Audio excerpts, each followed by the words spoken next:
রাজধানীর কাফরুলে সন্ত্রাসের গুলিতে নিহত হয়েছেন যুবদল কর্মী ইউসুফ আলী। গুলিবিদ্ধ হয়েছেন আরও দুজন। তাদের আশঙ্কাজনক অবস্থায় হাসপাতালে ভর্তি করা হয়। প্রত্যক্ষদর্শীরা জানান, শুক্রবার রাত 11টার দিকে মিরপুর 13 নম্বরের থানা যুবদল সদস্য সচিবকে লক্ষ্য করে এ হামলার ঘটনা ঘটে। এ সময় অস্ত্রসহ আটক করা হয়েছে একজনকে।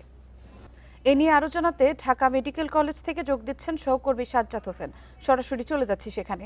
সাজ্জাদ, আহতদের সর্বশেষ কি তথ্য আছে? এ ঘটনায় কোনো মামলা হয়েছে কিনা? জি, আমি এই মুহূর্তে আছি ঢাকা মেডিকেল কলেজ হাসপাতালের জরুরি বিভাগের সামনে।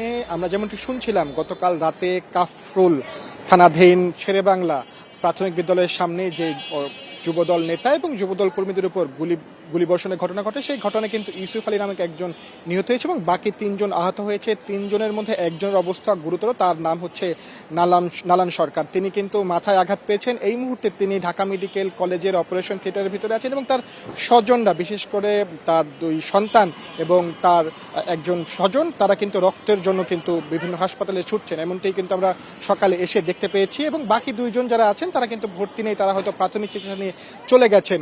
এবং আজকে এই যে যুবদল নেতা কর্মীর উপর যে হামলার ঘটনা এবং হামলার প্রেক্ষিতে একজন মারা গিয়েছেন, নিহত হয়েছে এবং বাকি তিনজন আহত হয়েছেন এবং তিনজনের মধ্যে একজন গুলিবিদ্ধ হয়েছেন।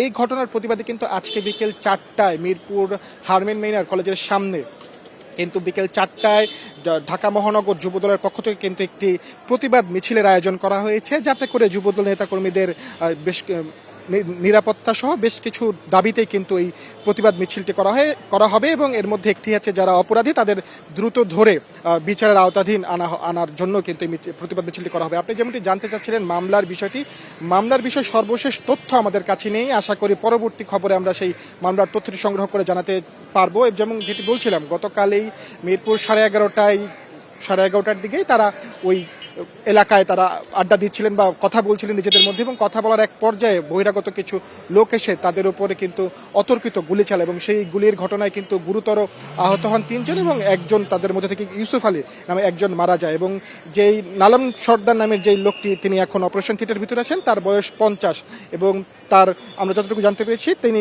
গুরুতর আহত এবং তার ভিতরে চিকিৎসা চলছে। আসলে তার স্বজনরা কারোর সাথে কথা বলার সুযোগ হয়নি, কারণ স্বজনরা বাইরে কেউই নেই। সবাই তার জন্য যে রক্তের প্রয়োজন, সেই রক্ত সংগ্রহ করতে কিন্তু ব্লাড ব্যাংক এবং অন্যান্য জায়গায় কিন্তু তারা ছোটাছুটি করছেন। এবং এই ঘটনায় আমরা দেখেছি, যেমনটি বলছিলাম, যুবদলের নেতাকর্মীদের উপর হামলা এবং একজনের মৃত্যু এবং এই ঘটনাগুলোকে কেন্দ্র করে কিন্তু যুবদলের অন্যান্য নেতাকর্মীরা প্রায় অনেকেই ক্ষোভ প্রকাশ করেছেন এবং তারাই এই প্রতিবাদে কিন্তু আজকে বিকেলে, যেমনটি বলছিলাম, কাফরুল থানাধীন হারমেন মিনার কলেজ এলাকা থেকে কিন্তু একটি বিক্ষোভ মিছিলের ডাক দিয়েছে বিকেল 4টায়। এই ছিল আমার কাছে ঢাকা মেডিকেল কলেজ হাসপাতালের সামনে থেকে সর্বশেষ। ঢাকা মেডিকেল কলেজ হাসপাতাল থেকে জানাচ্ছিলেন আমাদের সহকর্মী।